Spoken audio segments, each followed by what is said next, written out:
नमस्कार, बहुत बहुत स्वागत है मध्य प्रदेश के मेरे सभी अतिथि शिक्षक साथियों का एक बार फिर से राम सर यूट्यूब चैनल में। और मैं राम सर आप सभी साथियों का बहुत बहुत स्वागत करता हूं।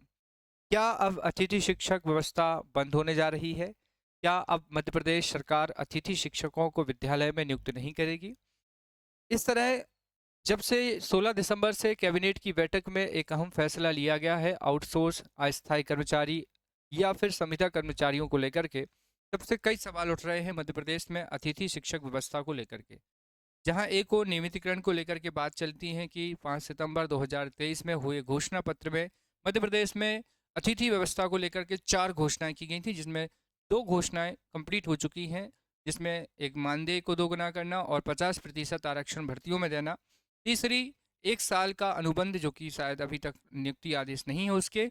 और चौथी बात की समिति बनाकर नियमितीकरण करना, ये 2023 विधानसभा चुनाव के घोषणा पत्र में शामिल किया गया था। दूसरी तरफ अब जो निर्णय लिया गया है आप देख सकते हैं, कैबिनेट अभी 16 दिसंबर को हुई मंगलवार में, इसमें सरकार ने कुछ अहम फैसले लिए हैं कि राज्य शासन के विभिन्न विभागों के वर्तमान स्वीकृत अस्थायी पदों को स्थायी पदों में परिवर्तित करने के लिए सेवा भर्ती नियम में आवश्यक प्रावधान करने की स्वीकृति दी गई है। जो अभी फिलहाल में कैसे पद हैं जो अस्थायी पद हैं, या कह सकते हैं कि जिनको किसी भी तरीके से उस पद के लिए भर्ती या किसी भी तरीका नहीं है, आउटसोर्स कॉन्ट्रैक्ट किसी भी तरीके से रखा गया है, उन पदों पर मतलब अब कोई अस्थायी पद रहेगा ही नहीं। सरकार का ये विचार है। अब इसमें जब उन्होंने आगे एक्सप्लेनेशन दिया तो यहाँ पर आप देखेंगे कि 1.50 लाख पदों पर आगे भर्ती नहीं होगी। अब ये क्यों कहा है इसमें देखो, अब नियमित और संविदा आउटसोर्स ही रहेंगे। सरकार ने नियमित पदों पर आने वाले स्थायी और अस्थायी पदों के बीच का भेद खत्म करने का निर्णय लिया है। अब नियमित श्रेणी में आने वाले पदों पर विचार करेंगे। मुख्यमंत्री डॉक्टर मोहन यादव जी मंगलवार को 7,227 श्रमिकों के खाते में 160 करोड़ रुपए ट्रांसफर किए थे। यह भी जाने, देखिए नियमित पद भी स्थायी और अस्थायी में होते हैं। इस श्रेणी में अस्थायी पदों को स्थायी में बदला जाएगा। कार्यभारित और आकस्मिकता स्थापना के पदों को खत्म किया जाएगा। नई भर्ती नहीं होगी, लेकिन काम करने वाले किसी कर्मचारी का निधन होता है तो परिवार के सदस्यता को अनुकंपा नियुक्ति दी जाएगी। स्थायी कर्मी एवं स्थायी कर्मी और स्थायी वर्गीकृत किया जाएगा। यहाँ पर जो कार्य किया जाएगा इसमें अब देखना कहीं ना कहीं अतिथि व्यवस्था का नाम शामिल नहीं हो रहा है कि जो शिक्षा विभाग में अतिथि शिक्षक हैं उनके लिए नियमित को लेकर के, मतलब नियमित भर्ती में अब देखिए सरकार का विचार क्या है कि जो व्यक्ति ऑलरेडी उस पोस्ट पर काम कर चुका है, मतलब जो संविदा पर काम कर चुका है किसी भी वजह से, या फिर जो अस्थायी कर्मचारी के रूप में उस पद पर काम कर चुका है, सरकार उसको नियमित करने की प्रचार कर रही है। क्योंकि कार्य उसको समझ में आ चुका है, कार्यशैली समझ में आ चुकी है, काफ़ी समय से काम कर रहे हैं कर्मचारी, और उनके लिए सरकार अल्प मानदेय पर भी काम करवा सकती है। अब समझ नहीं रहे इस बात को, सरकार का अल्टरनेट सॉल्यूशन क्या है, इस बात को यहाँ से समझेंगे आप। मैं बताता हूँ, देखो मैं एक तरीका बताता हूँ आपको, कहीं ना कहीं जो वास्तविकता है वो क्या है। अभी जो अस्थायी कर्मचारियों की व्यवस्था रखी गई है सरकार ने, वो अल्प मानदेय पर रखी गई है। कोई भी अस्थायी कर्मचारी अगर मध्य प्रदेश में काम कर रहे हैं तो वो कैसा काम कर रहे हैं, अल्प मानदेय पर। ठीक है, अल्प मानदेय मतलब आधे से कम पर। अगर कोई स्थायी कर्मचारी आप रखते हो तो आपको अकॉर्डिंग टू रूल आपको लगभग 50,000 रुपये सैलरी है अगर किसी की, तो वो वर्तमान कर्मचारी 10,000 रुपये पर भी काम कर रहा है उसकी जगह। जैसे किसी भी विभाग में एक आप कर्मचारी को ले लें जो कि कह सकते हैं बाबू की पोस्ट होती है, तो वो 5,000 और 10,000 के बीच में ही सैलरी मिलती है। तो सरकार सोच रही है कि हम इसी पद पर नियमित करते हुए इनसे 10 से 20,000 रुपये देंगे, क्योंकि सरकार परीक्षाओं को लेकर के इतनी एक्टिव नहीं हो पा रही है। इसलिए रोजगार सहायक रखे गए थे।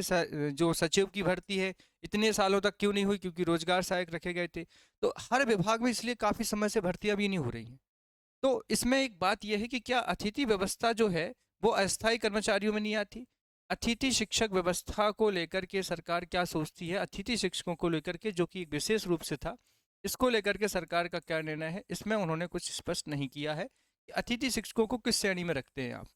ऐसे तो विद्वान, अभी तो अतिथि, नाम तो अतिथि दिया गया है, भाई अतिथि विद्वान है, शिक्षक हैं, क्या किस तरह से आगे की प्रक्रिया में शामिल किया जाएगा, ये पैमाने तय नहीं हुए हैं। हालांकि एक बात और मैं कहूँगा कि अभी जो है ये कैबिनेट ने निर्णय लिया है, पूरा स्पष्ट नहीं हुआ है। कहा यह गया है कि ये चीज़ें होंगी, भविष्य में इन पर भर्ती नहीं होगी, लेकिन सरकार ने अभी इसको पूर्ण तरीके से लागू नहीं किया है।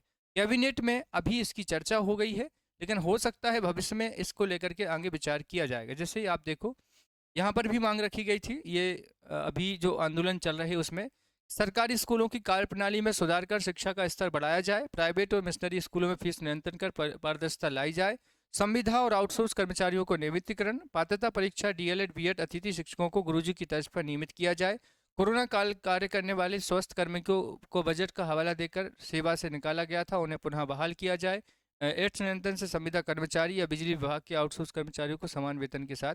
ये लगातार मांगे चल रही हैं, अलग अलग संगठन जो हैं, अलग अलग विभाग जो मांग कर रहे हैं। देखिए, एक और मैं एक बात मानता हूँ कि अगर सरकार ये निर्णय लेती है तो एक तरफा है, इसमें सरकार का ये मानना है कि हम स्थायी रूप से अगर उनको उसी जगह कर देते हैं तो उनको कार्य का अनुभव भी रहेगा, और दूसरा तो फायदा और नुकसान दोनों ही हैं। क्योंकि देखिए, इससे ये होगा, अगर वो डायरेक्ट ज्वाइनिंग दे रहे हैं, मेरे मानने से ये है किसी भी पोस्ट के लिए विभागीय परीक्षा लेना तक उचित होगा। अगर विभागीय परीक्षा ली जाती है तो अतिथि व्यवस्था या किसी भी व्यवस्था को ज़्यादा सुनिश्चित तरीके से स्थायी बनाया जा सकता है। अगर वो बिल्कुल भी योग्य नहीं है, आउटसोर्स में काम कर रहे थे, कॉन्ट्रैक्ट पर काम कर रहे थे, विद्वान किसी भी वजह से, जैसे अतिथि व्यवस्था में हुआ था कि पात्रता परीक्षा जरूरी कर दी थी कि अतिथि शिक्षक हैं अगर तो पात्रता पास होना जरूरी है, ठीक है। उसी तरीके से सभी विभागों की जो भर्तियां, जो पोस्ट हैं, जो आउटसोर्स हैं, जो अस्थायी कर्मचारी हैं, उनको उसी जगह नियमित करने से पहले कोई पात्रता या कोई परीक्षा जरूर लेनी चाहिए, तभी नियमित करना चाहिए। मैं ऐसा रखता हूँ सलाह में। वर्ग जो अभी अतिथि व्यवस्था है उसमें भी ये चीज़ लागू होना चाहिए। अब बात यह है कि सरकार ये निर्णय लेती है या सिर्फ घोषणा में रहता है, आगे देखा जाएगा। लेकिन इसमें अतिथि व्यवस्था को भी शामिल किया जाएगा, क्योंकि अतिथि शिक्षक जो है नाम अलग जरूर है लेकिन है अस्थायी कर्मचारी, और आगे चल कर के जब सरकार निर्णय लेगी तो इसमें सभी को सम्मिलित करके ही निर्णय लेगी। देखना होगा कि इस पर क्या विचार होता है, सरकार आगे क्या सोचती है। आप क्या सोचते हो कि नियमित होना चाहिए या फिर भर्तियां होना चाहिए ईएसपी बोर्ड से? आपका क्या विचार है अस्थायी कर्मचारियों को उसी पोस्ट पर स्थायी करने को लेकर के? कमेंट में ये ज़रूर बताना कि सरकार का ये निर्णय किस तरह से आप देखते हो, स्थायी होना कंपलसरी है या नहीं है, या परीक्षा के बाद स्थायी किया जाना चाहिए। आप मुझे कमेंट में ज़रूर बताएंगे। बहुत बहुत शुक्रिया आप सभी का जुड़ने के लिए, बहुत बहुत धन्यवाद। जय हिंद, नमस्कार।